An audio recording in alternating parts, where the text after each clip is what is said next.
Bonjour, bienvenue sur Folly Teams pour cette nouvelle vidéo, cette fois-ci sur le scrapbooking. Je me lance dans le scrapbooking, bien sûr version débutante, et je vous propose avec moi de réaliser une enveloppe, mais comme toujours en esprit recyclage. C'est-à-dire que je vais, vous voyez, recycler des feuilles, des pages de calendrier que ma maman m'a passé, parce qu'elle garde tous les petits calendriers, rien que pour moi, bien sûr. Voilà. Et je vais utiliser ces images qui sont très belles. Voilà. Et je vais en faire des enveloppes. Alors, je vais avoir besoin donc de mes feuillets, de colle, de ciseaux, de perforatrices, parce que vous verrez, je fais une petite déco quand même, hein, même si je suis débutante, j'essaye d'améliorer cela, et que ce soit toujours accessible, hein, ça j'y tiens, à tous. Et je vais utiliser la multi-scoring board de Action, que j'avais acheté il y a quelques temps, que je n'avais jamais utilisé encore, voilà, pour faire mes petites enveloppes. Alors, je ne vais pas, comme d'habitude, parler longuement, mais je vais un peu vous montrer surtout et vous expliquer un petit peu d'abord la tablette du Scoreboard. Alors, elle est très bien faite parce qu'en plus, elle est accompagnée de toutes les explications. Donc, vraiment, même moi, j'ai compris, hein, et je sais que des fois, je ne suis pas trop douée là-dessus. J'ai la comprenaison difficile parfois, voilà. Donc il y a une sorte de petit couteau qui permet de tracer les enveloppes. Et vous voyez, voilà, elle est comme ça. Donc ici, il y a une réglette avec les centimètres. Il y a la rainure pour tracer les traits où on va plier l'enveloppe. Et ici, on a un tableau. Alors il y a les inches et il y a les centimètres. Voilà. Donc il y a une colonne pour la taille de la carte que vous souhaitez. La taille du papier sur lequel vous allez faire votre carte et qu'on va découper, et la taille, la marque où il va falloir placer le papier, ici le long, pour pouvoir bien faire une marque au bon endroit, pour en fait dessiner notre enveloppe, tout simplement. Voilà, j'espère que j'ai été assez claire. Moi, j'ai décidé, puisque la taille de mon papier en largeur fait maximum 17 cm, donc je vais faire une taille de papier de 16,5 sur 16,5, ce qui va me donner une enveloppe de 9,5. Alors une enveloppe de 9,5, voilà, c'est cette taille. 9,5. Et nous allons placer, une fois qu'il sera découpé, le papier à 8,5, ici. Voilà, j'arrête de parler, je vous montre comment je fais. Et peut-être, je suis sûre, cela vous donnera envie de faire de même. C'est parti!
Et voilà, voilà ma première enveloppe.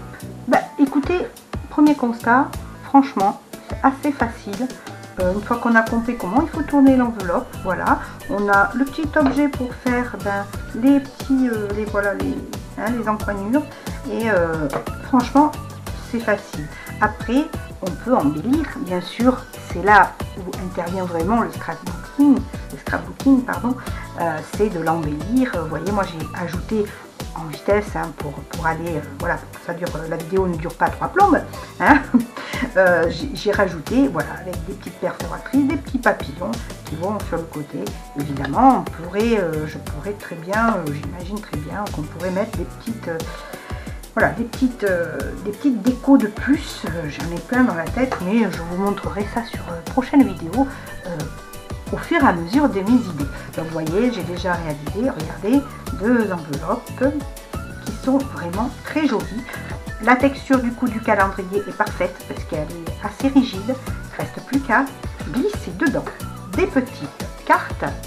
Voilà, et ça serait parfait. J'espère que cette vidéo vous aura plu. Moi, vraiment, ça m'a vraiment plu ce côté, voilà, ce côté feuille, ce côté déco. J'ai plein d'idées à vous proposer, donc surtout, abonnez-vous. Cliquez sur la petite clochette pour vous prévenir de mes prochaines vidéos parce que il va y en avoir, j'ai plein d'idées en tête. Et partagez. Vous serez des amours.